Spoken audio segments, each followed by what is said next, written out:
السلام علیکم ورحمۃ اللہ وبرکاتہ نحمده ونصلي ونسلم على رسوله الكريم اما بعد اعوذ باللہ من الشیطان الرجیم بسم اللہ الرحمن الرحیم رب اشرح لي صدری ويسر لي امری واحلل عقدۃ من لسانی یفقهوا قولی۔ محترم بزرگوں اور ساتھیوں،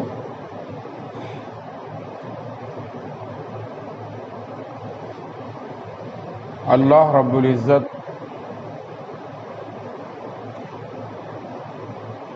ہمارے اوپر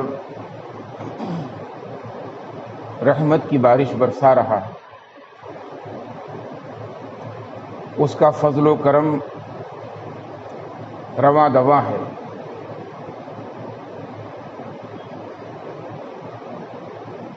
اس لیے کہ ماہ مبارک، ماہ صیام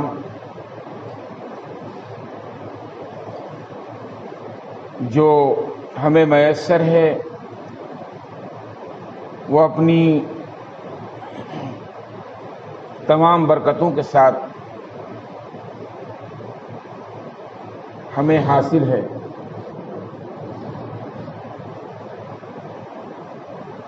رمضان کا یہ آخری دور چل رہا ہے، اور اس آخری دور میں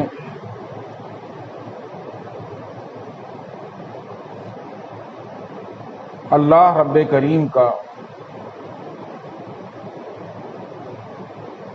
جو بندوں کے ساتھ معاملہ ہے وہ ابھی انتہا کو ہے۔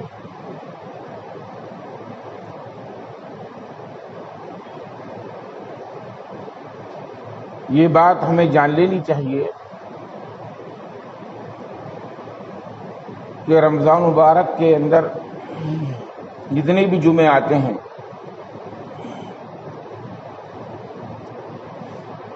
ان سب جمعوں کا مقام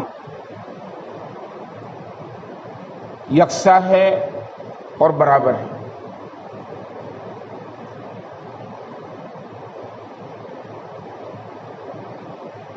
حالانکہ جو ہمارے ہاں رواج ہے مسلم معاشرے میں،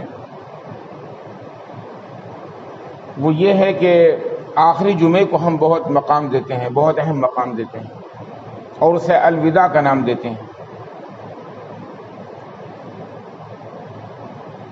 جبکہ حق یہ ہے کہ رمضان کے پہلے جمعے کی ہمیں خوشی زیادہ ہونی چاہیے کہ اتنا بڑا دن، اتنے بڑے مہینے میں، عظیم مہینے میں ہمیں میسر ہو رہا ہے اور ہم اس سے بہرور ہو رہے ہیں۔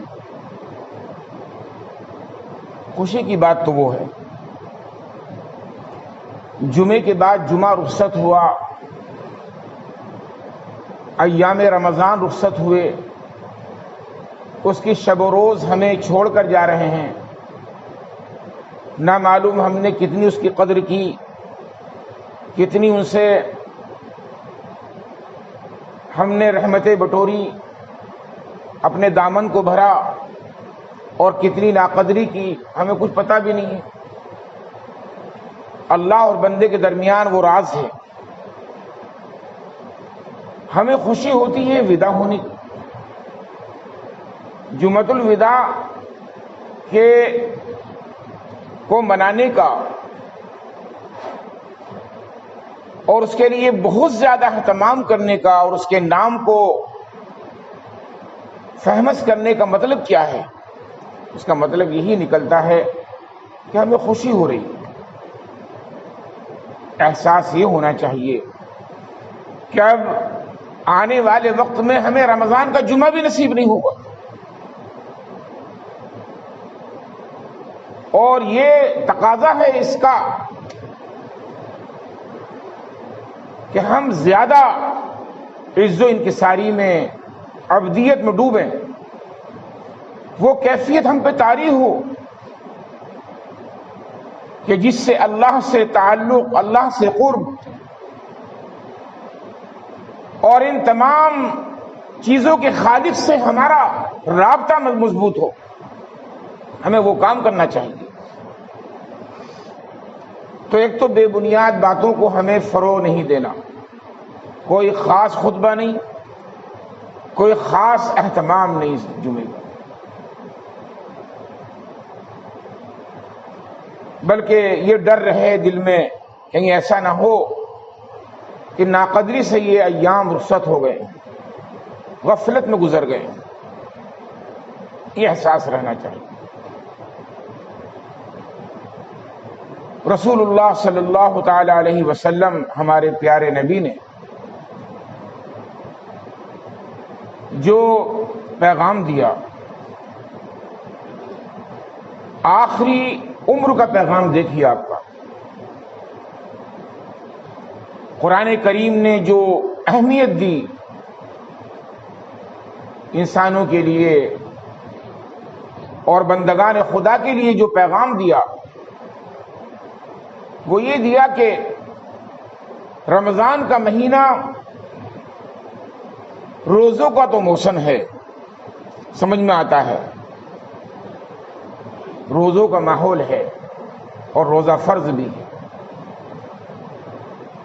لیکن صرف نماز کا ہو رمضان کا مہینہ، اور رمضان کے علاوہ دنوں میں نماز کا جنازہ نکل رہا ہو، ایسا موسم ہو، قرآن کا موسم صرف رمضان ہو صرف، اور رمضان کے علاوہ قرآن کے الفاظ زبان پر کبھی نہ آئیں، پڑھنے والے بھی نہ پڑھیں، جاننے والے بھی نہ پڑھیں، سمجھنے والے بھی نہ سمجھیں، یہ قرین قیاس بات نہیں ہے۔ حج کا ایک موسم ہے، ایک وقت ہے، زکوٰۃ کا بھی کوئی موسم نہیں ہے، زکوٰۃ بھی اسی وقت فرض ہوتی ہے جب سال گزر جاتا ہے، رمضان میں تھوڑی فرض ہوتی ہے، یہ رمضان کا لازمی فریضہ نہیں ہے، ہم نے فرض کر رکھا ہے کہ ہم رمضان میں زکوٰۃ نکالتے ہیں اکثر لوگوں نے، لیکن ایسی بات نہیں ہے کہ سب نے کر رکھا ہے۔ قرآن و حدیث میں کہیں یہ نہیں ہے کہ رمضان میں زکوٰۃ فرض ہوگی، روزہ فرض ہوتا ہے، نماز ہمیشہ فرض ہے، قرآن پڑھنا ہمیشہ اللہ کو مطلوب ہے، اسی لیے رمضان کے علاوہ بھی جو نمازیں ہوتی ہیں ان میں بھی قرآن پڑھا جاتا ہے۔ کلام الہی کے بغیر تو کوئی رکعت کوئی نماز مکمل نہیں ہے۔ یہ ہے کہ رمضان گزر جائے گا تو قصے کہانیوں سے کام چلا لیں گے، ایسا تو نہیں ہے، کوئی داستان یاد ہے وہ پڑھ لیں گے، قرآن ہی پڑھا جائے گا، فرض ہے، وہ ایک مقدار تک فرض ہے، اگر وہ نہیں پڑھا گیا تو نماز نہیں ہوگی۔ اور نماز چھوڑنے کی اجازت نہیں ہے بالکل، قرآن کریم میں 10 مقامات پر اقیموا الصلاۃ وآتوا الزکاۃ کا الفاظ ہے، ایک جگہ پر یعنی 9 جگہ پر یہ ہے، اور 10ویں جگہ پر اقیمنا الصلاۃ وآتینا الزکاۃ، عورتوں کے لیے حکم ہے خصوصاً اسپیشل، حالانکہ اقیموا الصلاۃ الزکاۃ میں سب ہیں، مطلقاً سب مخاطب ہیں، عورت ہوں یا مرد ہوں، چاہے مشرق میں رہنے والے لوگ ہوں مغرب میں رہنے والے لوگ ہوں، عجم کے ہوں عرب کے ہوں، سب کے لیے ہے، لیکن مخصوص طریقے سے اس لیے کہہ دیا تاکہ اس کی اہمیت واضح ہو، اور عورتیں بھی اس بھول میں مبتلا نہ ہوں کہ ہم سے تو کہیں خطاب ہی نہیں کیا، اس اشکال کو، اس اعتراض کو بند کر دیا۔ تمہارے لیے بھی الگ سے ہے، عورتوں کو بتا دیجیے گا کہ تمہارے لیے بھی تو الگ سے حکم ہے، وہ کہتی نا کہ ہمارا تو کوئی ذکر ہی نہیں ہے، والذاکرات والذاکرین اللہ والذاکرات التائبات، یہ سارے الفاظ قرآن میں ہیں، والقانتین والقانتات والصابرین والصابرات والخاشعین والخاشعات، بہت اہمیت کے ساتھ ان کا تذکرہ ہے۔ تقریباً 700 مقامات پر ایسے صیغے استعمال ہوئے ہیں اشارتاً کنایتاً جہاں نماز کی تاکید ہے۔ الفاظ نماز کے نہیں ہیں، لیکن رکوع ہے، سجدہ ہے، رکوع کرو، رکوع کرنے والوں کے ساتھ سجدہ کرو، اپنے بستروں کو چھوڑ کر اللہ کی یاد میں ڈوب جاتے ہیں. کہیں کچھ انداز ہے، کہیں کچھ انداز ہے. بلاغت کا انداز ہے قرآن کا. 700 مقامات پر ذکر. اتنا تکرار کسی اور عمل کے لیے نہیں ہے قرآن میں. ہم کہتے ہیں نا قرآن کو مانتے ہیں ہم، ارے قرآن کے ماننے والوں کے لیے تو ہے یہ حکم. اللہ کے پیارے نبی صلی اللہ علیہ وسلم نے آنکھوں کی ٹھنڈک بتایا. قرۃ عینی فی الصلاۃ، نماز میں میری آنکھوں کی ٹھنڈک ہے. جماعت سے نماز نہ پڑھنے والوں کے لیے آپ نے جلال کا اظہار فرمایا، خطرناک غصے کا اظہار فرمایا. آگ کے جلانے کی لکڑی جمع کرنے کے لیے فرمایا، اور کہا میرا دل چاہتا کہ ان کے گھروں کو، ان کے آشیانوں کو جلا دو جو جماعت سے نماز نہیں پڑھتے. یہ کون فرما رہے ہیں؟ جن کے نام لیوا ہیں ہم، جو ہمارے آقا ہیں، جو ہمارے پیغمبر ہیں، وہ فرما رہے ہیں. صادق المصدوق فرما رہے ہیں، جن کے نام پر ہم مرنے کے لیے تیار رہتے ہیں، لیکن ان کے خوفناک وعید سے، ان کے جلال سے ہمارے دل نہیں لرزتے، ہمارے دلوں میں ڈر پیدا نہیں ہوتا. بنی اسرائیل ایک مچھلی کھا جائیں تو بندر بن جائیں، بندروں کا عذاب آ جائے. عیسائی، حضرت عیسیٰ علیہ السلام کے دور میں ذرا سی نافرمانی کر لیں تو خنزیر بن جائیں. یہ امت محمدیہ ہے. اگر اس پہ یہ عذاب الہی ظاہری طور پر نہیں آ رہا ہے تو اس کا مطلب ہرگز یہ نہیں ہے کہ اللہ نے ہمیں ڈھیل دے رکھی ہے، معاف کر دیا، ہمیں معاف کر دیا. ایسا نہیں ہے، بس صرف ڈھیل ہے. کیونکہ اللہ کے رسول صلی اللہ علیہ وسلم نے آخری عمر میں بھی، جب آپ پر جاکنی کا عالم تھا، آپ کی جان نکلنے کے قریب تھی، ملک الموت آیا، فرشتہ موت. اس نے آ کر سلام عرض کیا. 12 ربیع الاول سن 11 ہجری میں، جون کی تپتی ہوئی گرمی میں وہ آیا اور کہنے لگا السلام علیکم.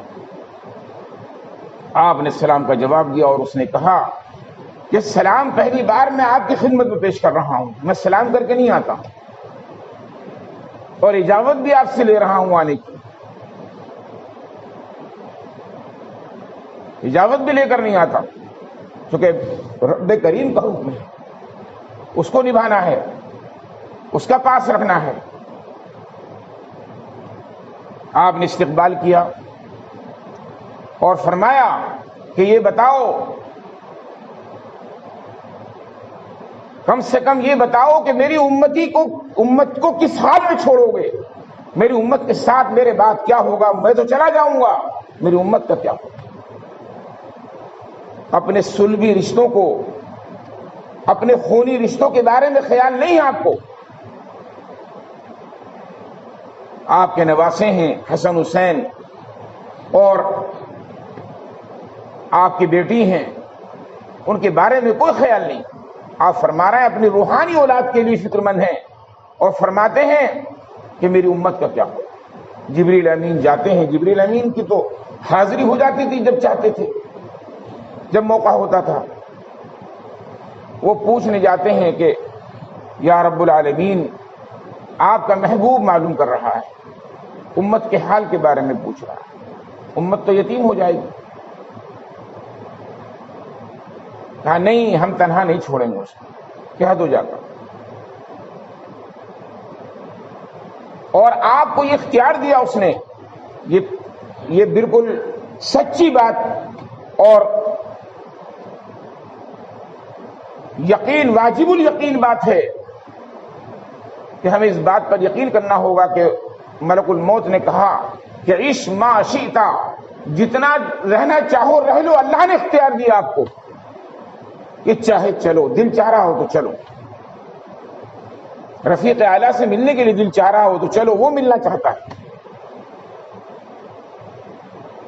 اور یہ بھی کہہ دیا ساتھ میں آخر کار جتنے بھی وقت رہو گے آخر کار جانا تو ہے، اس جنجال میں ہمیں تو آپ کو پھنسائے نہیں رکھنا ہے۔ انک میت وانہم میتون کل شیء ہالک الا وجہہ کل من علیہا فان۔ قرآن میں جگہ جگہ پر ارشاد ہے کہ اللہ کے علاوہ کوئی ذات باقی رہنے والی نہیں ہے، آپ کو بھی جانا ہے، آج نہیں کل۔ آپ نے اجازت دی اور آپ کا وصال ہو گیا، لیکن وصال سے پہلے اور آپ نے کیا فرمایا، یہ بات ذرا غور کرنے کی ہے۔ وصیت اور نصیحت، نصیحت ہوتی ہے زندگی میں، خیر خواہی کا نام نصیحت ہے، جو آدمی ہوش و حواس میں اور اپنی زندگی میں کرتا ہے۔ وصیت کہتے ہیں بالکل عمر کے آخری پڑاؤ پر جو بات کہی جاتی ہے اور وہ بہت اہم ہوتی ہے، آخری کلمات ہوتے ہیں وہ، اس کے لیے آپ نے فرمایا الصلاۃ وما ملکت ایمانکم، نماز اور وہ لوگ جو تمہارے ماتحت ہیں ان کا خیال رکھنا ہے، جو تمہارے ماتحت ہیں، تم سے کمزور ہیں، اور نماز کو نہیں چھوڑنا ہے۔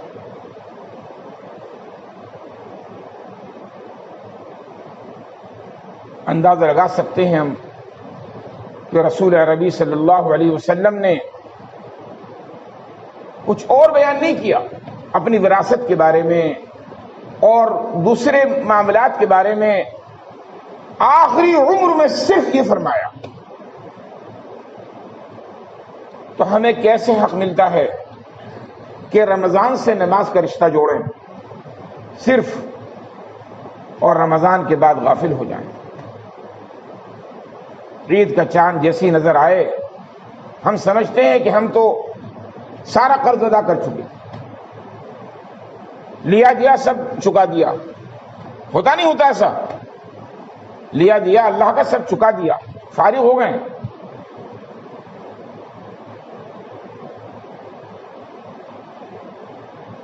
اللہ کا حق ہے، خالص اللہ کا حق ہے۔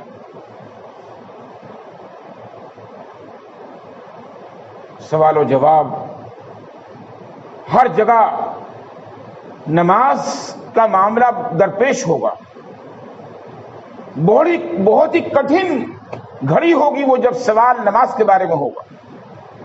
نماز بھی مضبوط ہونی چاہیے، خشوع و خضوع والی ہونی چاہیے، جس میں اللہ کا ڈر ہو، تقوی ہو، للہیت ہو، ہر عضو نماز پڑھ رہا ہو اس کی زندگی میں، جسم کا ہر حصہ نماز میں رہا ہو، عبودیت میں رہا ہو، یہ اللہ کو مطلوب ہے۔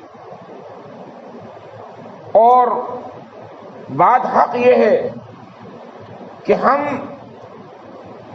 100% تو نماز بھی نہیں پڑھتے، 10%، 15%، 20% اتنے نمازی ہوتے ہیں، پڑھ لیتے ہیں، اور آج کا اعداد و شمار رمضان کے علاوہ کو تو 5-6% میں بھی نہیں رہ پاتا ہے۔ لگتا ہے کہ جیسے بالغ ہی نہیں ہوئے لوگ، جیسے عاقل ہی نہیں ہوئے، عقل ہی نہیں آئی، کیونکہ بے عقلوں میں نماز فرض نہیں، جیسے بیماری سے صحت یاب ہی نہیں ہوئے، معذور ہوں، نماز مسجد میں فرض نہیں ہے، گھروں میں پڑھیں گے یا دکانوں میں پڑھ رہے ہیں، ایسا لگتا ہے۔ لیکن افسوسناک بات یہ ہے کہ اس دوسری وصیت پر تو بالکل عمل نہیں ہے۔ اپنے ماتحتوں کو، اپنے کمزوروں کو اور لاچاروں کو وہ رحم دیں، شفقت سے کام لیں، محبت سے کام لیں، عزت سے کام لیں، ان کو عزت دیں، برابری دیں، یہ تو ہے ہی نہیں۔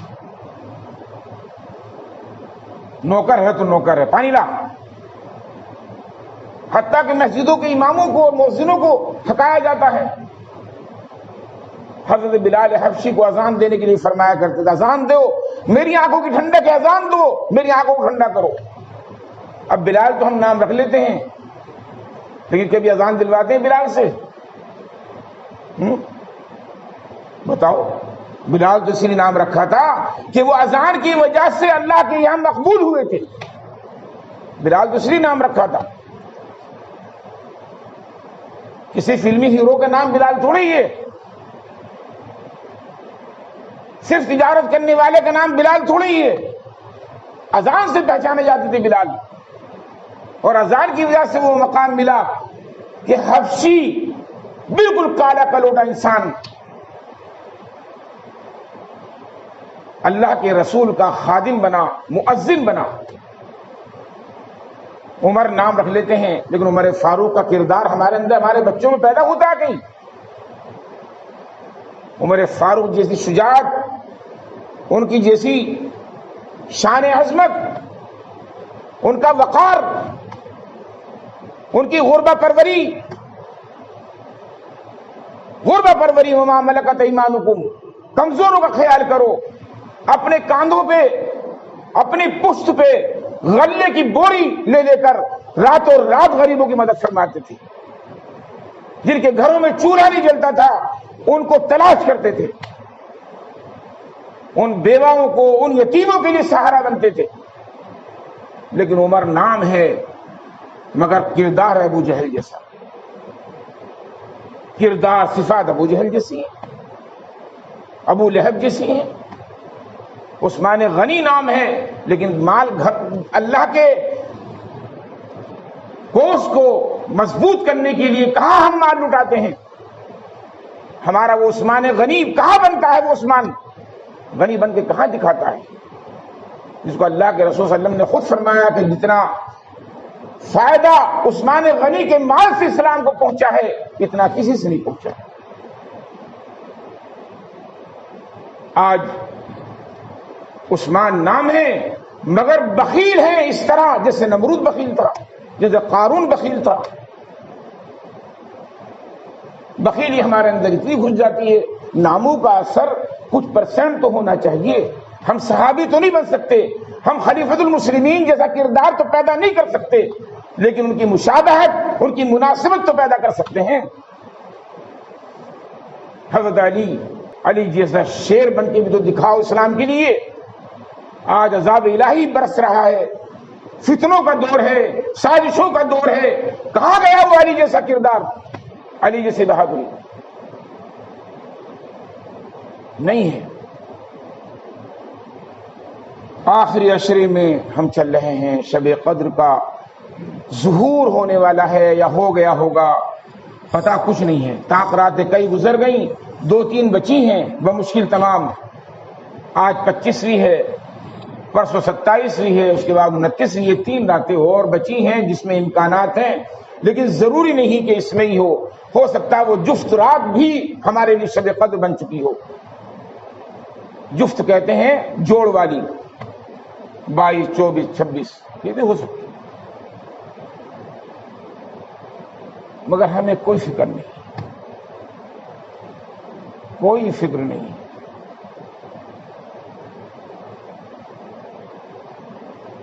ہم الوداع ضرور منا لیتے ہیں۔ میں نے کہا کہ الوداع منانے کا کیا مطلب؟ اللہ کے رسول نے تو الوداع نہیں منایا، صحابہ نے نہیں منایا۔ کیا ہے الوداع؟ یہ تو غم کا وقت ہے، اور ہم سے اتنی بڑی نعمت جا رہی ہے، گزر رہی ہے، ہمیں دوبارہ ملے گی نہیں ملے گی، ہمیں میسر ہوگی نہیں ہوگی، یہ تو احساس کی بات ہے، وہ اس کو منانے کی ضرورت ہے۔ عید آ رہی ہے، صدقۃ الفطر کی کوئی فکر نہیں۔ صدقہ فطر کتنا نکلے گا؟ امام صاحب ایئر ٹائم پہ پوچھ لیں گے کتنا نکلے گا مولانا صاحب، مفتی صاحب؟ ارے بھائی نکلے گا نہیں، اس صدقے کی اہمیت سمجھو۔ صدقہ فطر ہے روزوں میں کمی بیشی پیدا ہونے والیوں کو دور کرنے کا نام۔ جو روزے میں ہماری غفلتیں پیدا ہو جاتی ہیں، ہمارے خیالات، ہماری نظریں اور ہمارے افکار کہیں سے کہیں چلے جاتے ہیں، ان کمیوں کو، خامیوں کو دور کرنے کا نام صدقہ فطر ہے۔ وہ کیا ہے؟ وہ حسب حیثیت ہے۔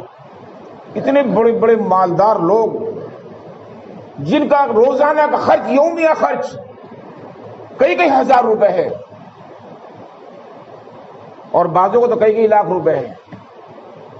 اگر ان کے ماتحت ان کے عملے کو لگا لو اور سب کو لگا لو، وہ بھی بیچارے تلاش کرتے ہیں کہ گیہوں کی قیمت کیا ہے اور جو کی قیمت کیا ہے، کشمش کو، چھواروں کو، منقع کو بھول جاتے ہیں۔ ارے بھی اس کے مطابق دیجیے، 2000 روپے دیجیے، 2500 روپے دیجیے، سوچنے کی کیا بات ہے۔ اور میڈیم کلاس کے لوگ تو بڑی تعداد میں ہیں، میڈیم والے تو بہت ہیں جو 500-600 روپے ان کو دینے چاہیے کم سے کم، مگر 70 روپے جب امام صاحب بتاتے تو کہتے اتنے سارے، اتنا زیادہ مہنگا ہو گیا اس بار امام صاحب، بتاؤ۔ اپنا پیٹ بھرتا نہیں ہے ایک وقت میں 70 روپے میں، ایک وقت میں، اور ایک غریب کے لیے 70 روپے کو زیادہ بتا رہا ہے، 64 روپے کو زیادہ بتایا جائے۔ اس کا اہتمام کیجئے، چھوٹے سے چھوٹے بچے پر واجب ہے۔ آج پیدا ہوا تو رمضان سے پہلے، عید سے پہلے پیدا ہوا، عید کے دن میں پیدا ہوا، عید کی نماز سے پہلے، تو اس پہ بھی واجب ہے صدقہ فطر۔ جو بالغ آدمی نکالے گا اس کا کفیل نکالے گا۔ یہ نہیں کہ بیوی کا صدقہ آپ ہی نکالیں گے، بیوی کو بھی ترغیب دیجیے۔ بالغ اولاد شادی شدہ اس کو کہیے کہ فطرہ نکالو، غریب کو دے کر آؤ۔ نماز عید کی تیاری کیجیے۔ نماز عید کی تیاری یہ ہے کہ تکبیر تشریق پڑھ کے جائیں، تکبیر تشریق پڑھ کے آئیں۔ عید کی نماز تو مسجدوں میں ہی ہوگی اس بار بھی، ایسی بات نہیں ہے، عیدگاہوں میں، عیدگاہ میں بھی ہوگی جہاں عیدگاہ ہے، ڈسٹینس سے ہوگی، گائیڈ لائن کے مطابق ہوگی۔ اس کو ہم اس کا خیال رکھیں پورا، ہمارے لیے بھی فائدہ مند ہے ہر اعتبار سے، قانونی روح سے بھی اور شرعی روح سے بھی اس کا خیال کریں۔ اور باقی نماز کا طریقہ سیکھیں۔ نماز کسی کی چھوٹنی نہیں چاہیے۔ نماز عید، اس سے پہلے نفلی نماز کوئی نہیں پڑھنی چاہیے، اشراق تک پڑھنا منع ہے۔ ہم لوگ نیت باندھتے ہیں آ کر کے، فجر چھوٹ گئی، ارے کیوں چھوٹی؟ مومن کی نماز چھوٹنی نہیں چاہیے۔ اگر نماز ہماری چھوٹ جاتی ہے، پہلی رکعت نکل گئی تو تکبیر ہم کہاں پوری کریں؟ رکوع میں کریں، کھڑے ہو کے کریں، بغیر ہاتھ اٹھائے کریں، دوسری بھی نکل جائے، خدا نہ خواستہ کسی مجبوری پھنس گئے، جام لگ گیا، پولیس نے روک لیا، وغیرہ وغیرہ، ان تمام صورت مسائل کو جان کر کے عمل کریں۔ بہت ساری چیزیں ایسی ہیں، اپنے آپ فیصلہ نہ کریں۔ اللہ تعالی ہم سب کو عمل کی توفیق و رحمت فرمائے۔ وآخر دعوانا